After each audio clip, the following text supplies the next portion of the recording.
आज हम लोग बात करने वाले हैं बीए पार्ट 1 हिस्ट्री ऑनर्स का टॉप 10 मोस्ट इंपोर्टेंट क्वेश्चन, जो ऑब्जेक्टिव के टॉप 10 मोस्ट इंपोर्टेंट क्वेश्चन है, उस क्वेश्चन के बारे में बात करेंगे। और इस 200 क्वेश्चन में से आपको कितना क्वेश्चन का आंसर याद था, इसको आप कमेंट में लिखकर जरूर बताइए कि आपको कितना पहले से ही क्वेश्चन का आंसर याद था। ये टॉप 10 मोस्ट इंपोर्टेंट क्वेश्चन है ये ऑब्जेक्टिव का, तो आप ये कमेंट में लिखकर जरूर बताइएगा कि आपको इस 200 क्वेश्चन में से कितना क्वेश्चन का आंसर याद था। तो देखिए, हमारा पहला क्वेश्चन है, मोहनजोदड़ो की खुदाई का काम किस वर्ष आरंभ हुआ? तो देखिए, ऑप्शन ए है 1920, ऑप्शन बी है 1922, ऑप्शन सी है 1925 और ऑप्शन डी है 1926। तो इसका आंसर होगा 1922। अब देखिए, ये सिर्फ एक ही आंसर का बात नहीं करेंगे, मोहनजोदड़ो की खुदाई कब हुई तो 1922 नहीं, सही आंसर है। लेकिन ये भी हम बात करेंगे इसके आसपास को जितने भी जो कुछ भी होंगे उस सब के बारे में हम बात करेंगे। देखिए, अब मोहनजोदड़ो की खुदाई पूछा गया है, ये हो सकता है कि हड़प्पा की भी खुदाई पूछ लिया जाए कि हड़प्पा की खुदाई कब हुई थी। तो हड़प्पा की खुदाई हुई थी 1921 में। कब हुई थी? 1921 में हड़प्पा की खुदाई हुई थी। बात ध्यान रखना, कब हुई थी। और उसके ठीक एक वर्ष बाद किसकी हुई? मोहनजोदड़ो की खुदाई हुई थी।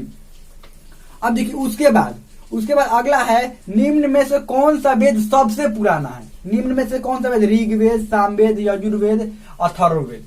तो इसका आंसर हो जाएगा ऋग्वेद। आपको पता है कि ये जो वैदिक काल है वो दो भागों में बांटा गया था, एगो ऋग वैदिक काल, दूसरा उत्तर वैदिक काल।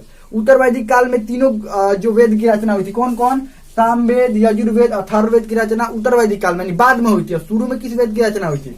ऋग्वेद की। इसीलिए शुरू वाले काल को ऋग वैदिक काल कहते हैं, ये बात ध्यान रखना। अब बाद वाले काल को कहते हैं उत्तर वैदिक काल। यानी कि आपसे पूछ लिया जाएगा उत्तर वैदिक काल में किस वेद की रचना हुई थी? ये तीनों वेद की रचना हुई थी। शुरुआती जो सबसे पुराना वेद कौन सा है? ऋग्वेद। अगला है, राजतरंगिणी के रचयिता कौन है? राजतरंगिणी के रचयिता इनमें से कौन है? Strobo, Justin, Megasthenes, कल्हड़। तो देखिए, इसका आंसर हो जाएगा कल्हड़। कौन सा आंसर हो जाएगा? कल्हड़। आपको पता है मेगास्थनीज ने क्या लिखा था? आपको पता है मेगास्थनीज ने क्या लिखा था? मेगास्थनीज की रचना है इंडिका। क्या थी? इंडिका। चलिए आगे बढ़ते हैं। इंडिका, देखिए मेगास्थनीज वाला आएंगे। इंडिका के रचयिता कौन है? ऑप्शन है वाणभट्ट, कल्हड़, अल्बर्नी, मेगास्थनीज। तो इसका आंसर हो जाएगा मेगास्थनीज, डी। मेगास्थनीज ने इंडिका लिखा था। अब इंडिका में क्या था? मान लीजिए आपसे पूछ लिया जाएगा इंडिका में किस चीज का वर्णन था? तो इंडिका में भारतीयों के जो रहन सहन, भारतीय के समाज के बारे में, आर्थिक स्थिति के बारे में वर्णन था। ये जो मेगास्थनीज, आपसे पूछ लिया जाएगा कि मेगास्थनीज जो था ये किस शासक के शासन काल में आया था भारत?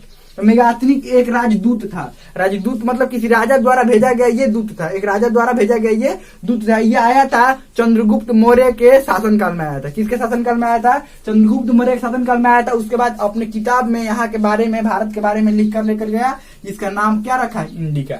हमें लगता है कि आप लोगों को समझ में आ गया होगा। अगला है, जैन धर्म के सिद्धांतों में महावीर ने किस सिद्धांत को जोड़ा? जैन धर्म के सिद्धांतों में महावीर ने किस सिद्धांत को जोड़ा? आपको पता है ये जैन धर्म के पहले से ही 4 गो सिद्धांत थे। सत्य, देखिए, सत्य, अहिंसा, अस्तेय और अपरिग्रह, 4 गो थे जिसे पार्श्वनाथ ने दिया था। 4 गो कौन दिए थे? पार्श्वनाथ ने अपना 4 गो सिद्धांत दिया था। एक और जुड़ा था ब्रह्मचर्य। किसने जोड़ा था?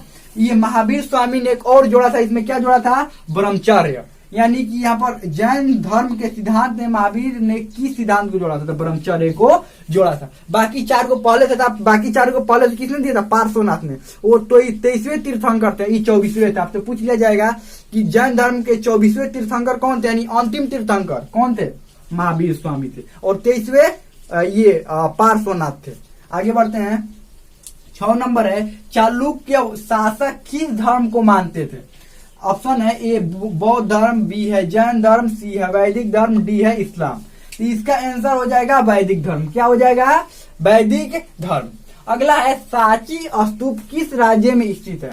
ऑप्शन है बिहार, बंगाल, उड़ीसा, डी इनमें से कोई नहीं। तो ये देखिए, सांची स्तूप है मध्य प्रदेश में। कहाँ है? मध्य प्रदेश, जबकि मध्य प्रदेश ऑप्शन में है ही नहीं। तो इसका आंसर हो जाएगा इनमें से कोई नहीं। सांची स्तूप कहाँ स्थित है? मध्य प्रदेश में। अगला है, फरहान किस गुप्त शासक के काल में भारत आया था? फरहान किस गुप्त शासक के काल में भारत आया था? तो इसका आंसर हो जाएगा ये पहला है समुद्रगुप्त, दूसरा है चंद्रगुप्त द्वितीय। देखिए ये ऑप्शन छूट गया है, चंद्रगुप्त द्वितीय होगा, द्वितीय। चंद्रगुप्त द्वितीय, और सी नंबर में है कुमारगुप्त, और डी नंबर में है रामगुप्त। तो चंद्रगुप्त द्वितीय यानी कि विक्रमादित्य के शासन काल में ये आया था। विक्रमादित्य का जब शासन काल था तब कौन आया था? फरहान आया था। चलिए अगला है मौर्य साम्राज्य के संस्थापक कौन थे? ये इसका आंसर बी हो जाएगा, चंद्रगुप्त द्वितीय यानी कि विक्रमादित्य। अगला है मौर्य साम्राज्य के संस्थापक कौन थे, यानी कि मौर्य वंश के संस्थापक कौन थे? ए नंबर में अशोक, बी नंबर में बिंबिसार, सी नंबर में बिंदुसार, और ये डी नंबर में है चंद्रगुप्त। तो ये आपको पता है कि मौर्य साम्राज्य के पहले जो शासक थे कौन थे? चंद्रगुप्त मौर्य। तो इसका आंसर हो जाएगा चंद्रगुप्त। देखिए ये बिंबिसार और बिंदुसार में बड़ा कंफ्यूजन होता है। ये जो बिंबिसार था ना, ये हर्यक वंश का शासक था। ये कौन था? हर्यक वंश का। बिंदुसार जो था ये मौर्य वंश का शासक बिंदुसार था, और ये बिंबिसार कौन था? हर्यक वंश का शासक था, ध्यान रखिएगा। उसके बाद 10 नंबर में महायान किस धर्म से संबंधित है? तो ये ऑप्शन है शैव धर्म, वैष्णव धर्म, जैन धर्म, बौद्ध धर्म। तो ये आंसर है बौद्ध धर्म। कौन है? बौद्ध धर्म। हमें लगता है कि ये अच्छा से आपको समझ में आ गया होगा। ये टॉप 10 आप इसमें से आपको पहले से कितना याद था, कितना क्वेश्चन का आंसर आपको याद था, ये आप कमेंट में जरूर लिखकर बताइएगा। अगर आप लोग चाहते हैं कि ऑब्जेक्टिव क्वेश्चन, जो मोस्ट इंपोर्टेंट ऑब्जेक्टिव क्वेश्चन है उसका भी क्लास स्टार्ट किया जाए, उसको भी करवाएं, मोस्ट इंपोर्टेंट जो ऑब्जेक्टिव क्वेश्चन है उसको भी करवाया जाए, तो आप लोग कमेंट में जरूर लिखकर बताइएगा, उसका भी क्लास चालू किया जाएगा। हमें लगता है कि आप लोग को अच्छा समझ में आ गया होगा।